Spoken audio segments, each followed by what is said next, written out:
Hello, my name is Ulf. Welcome to HoboRec Bull Sessions. This is the first video of 2017, so I'm thinking I'm gonna make a little recap of 2016 and some sort of Q&A or like answering some comments.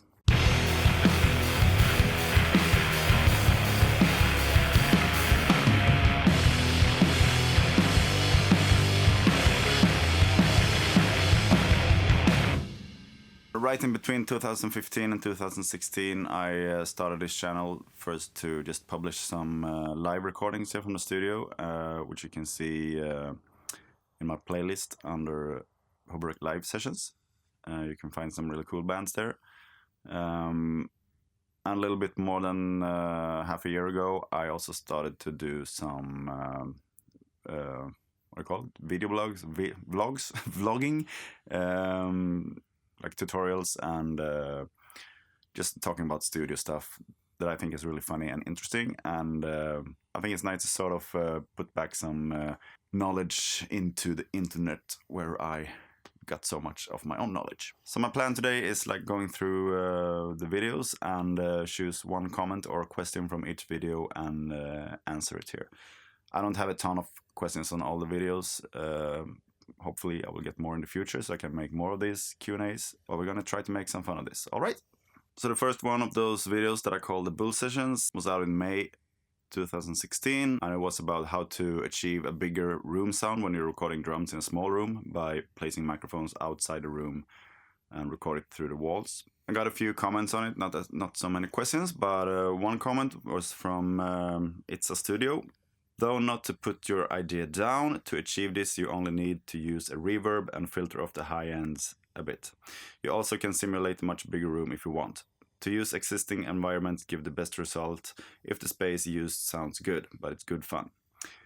And yeah, of course you can use reverbs and plugins and stuff like that, but as I said in a lot of my videos, I always think it's much more fun to use your own room to get your own identity into the sound.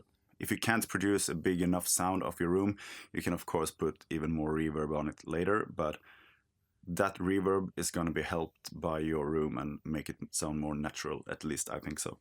The second Bull Session video I did was also out in May 2016 and was about making your own impulse responses as a follow-up on the room sounds of the drums, that you can make your own reverb impulses from different kind of rooms if you have a room that you want to use. So I just went through how you can sample it, like with popping balloons and clap your hands and stuff like that, just making it really easy.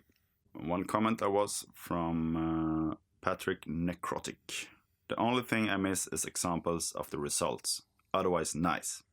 So I guess he refers to the black metal impulses I recorded at the end, because the room impulses I made earlier in the video, I have the results. I never made any demo with the results from the woods, but I provided a link where you can go and download and try it out yourself.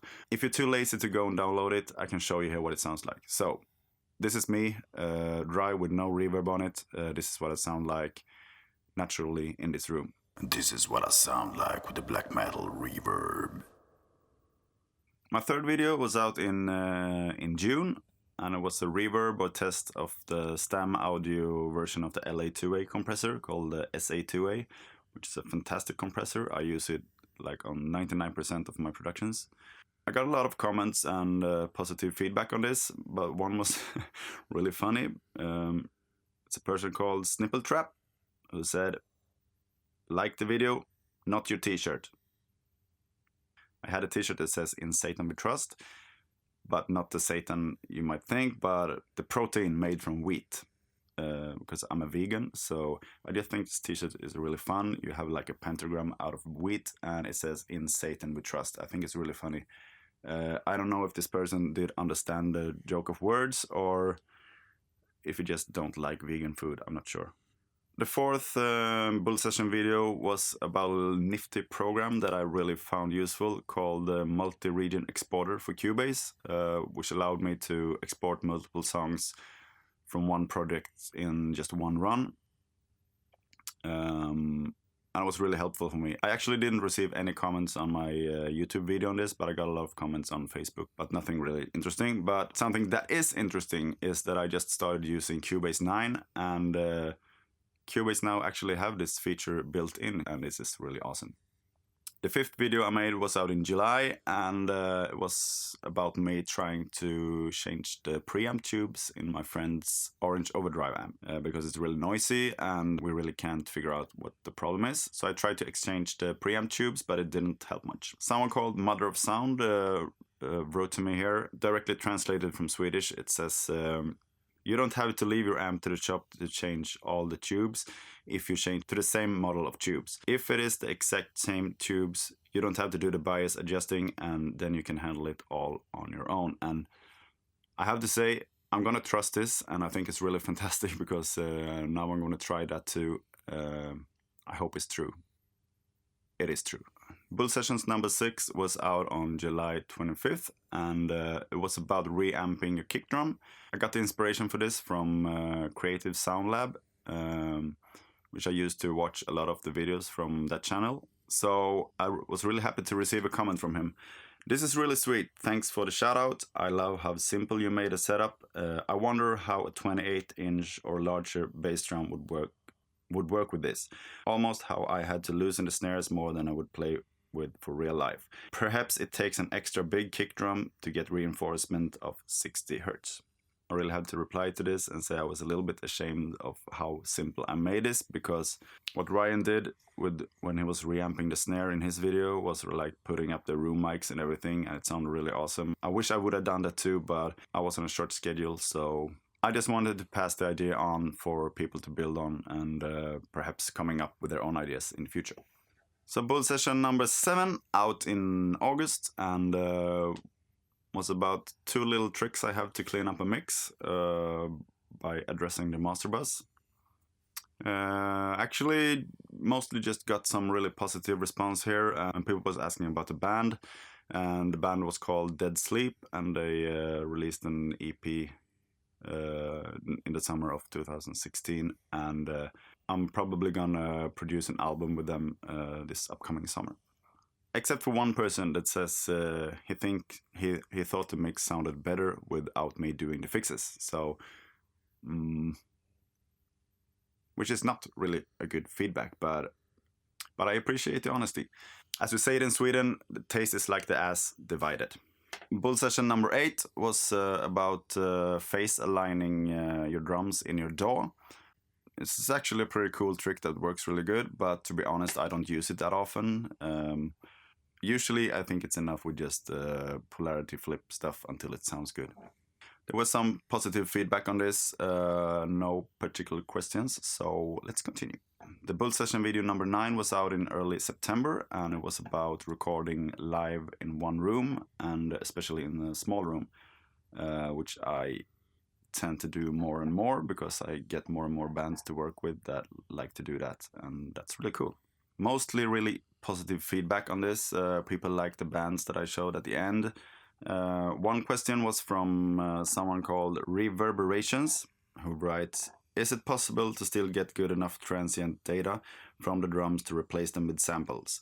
I know the bleed can be a lot, but just curious if it's too much to get good transients to trigger a MIDI sample.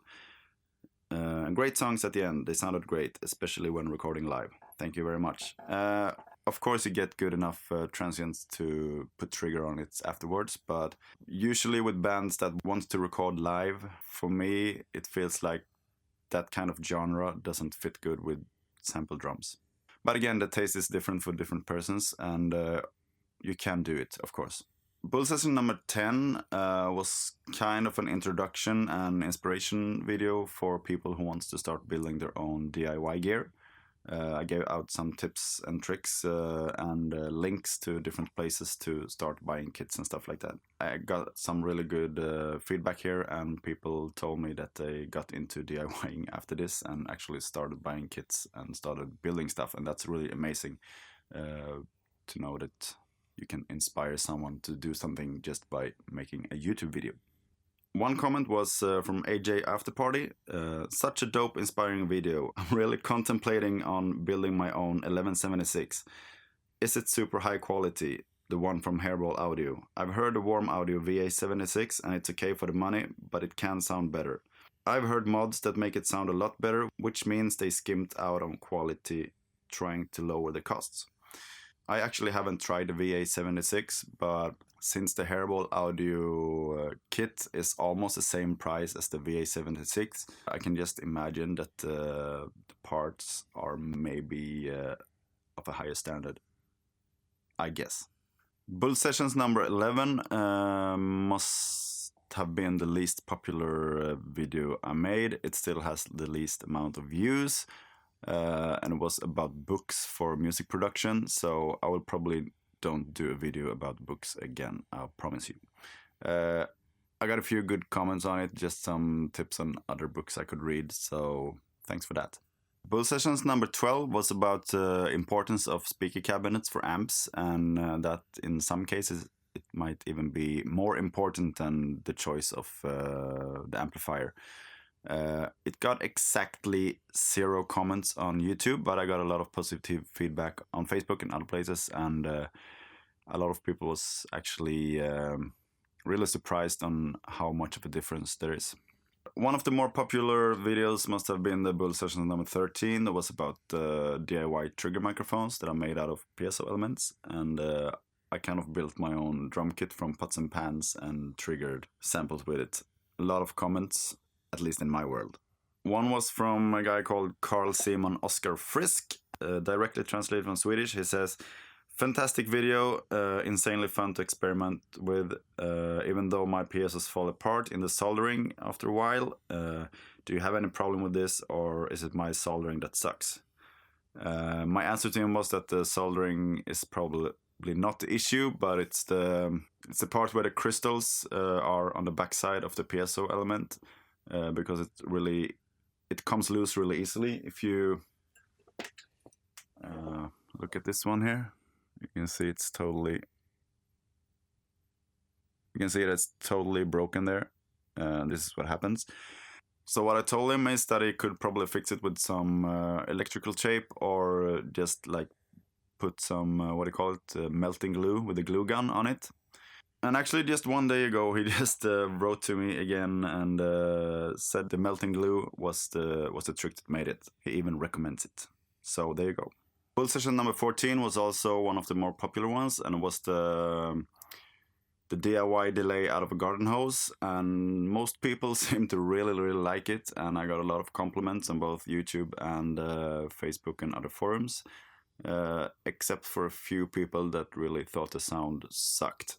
And they are right, it did suck, but I think it sounds really cool and it's really useful in certain places.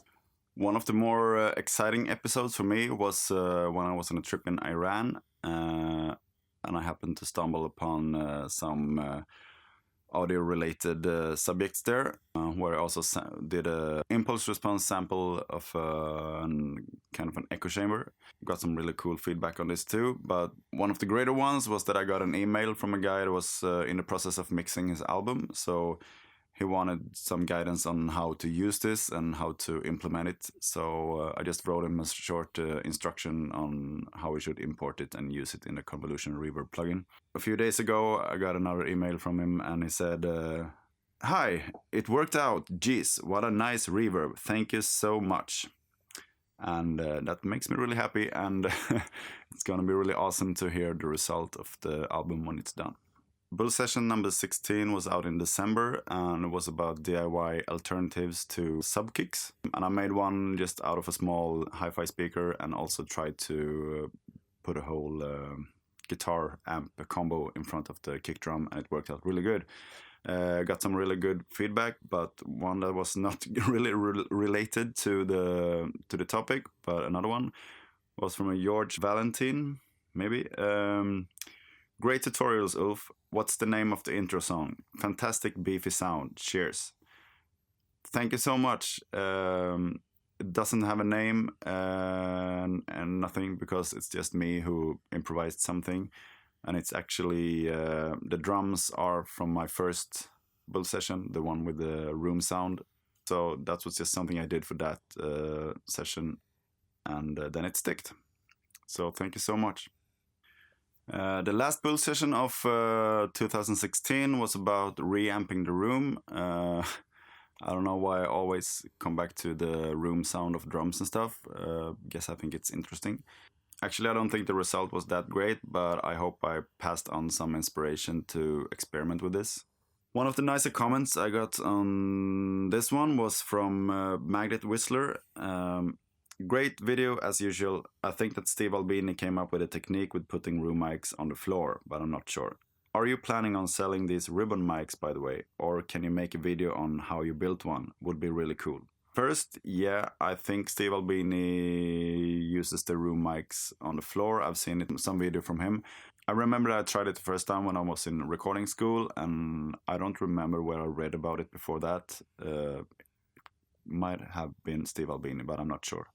About the ribbon microphones, they are actually for sale, and I have 4 of them left. I can place a link in the description to where you can buy them. There are about 200 euros with the international shipping. And of course I can make a video on how I make them. I've been planning to do so. Hopefully sometime next month I can put that up.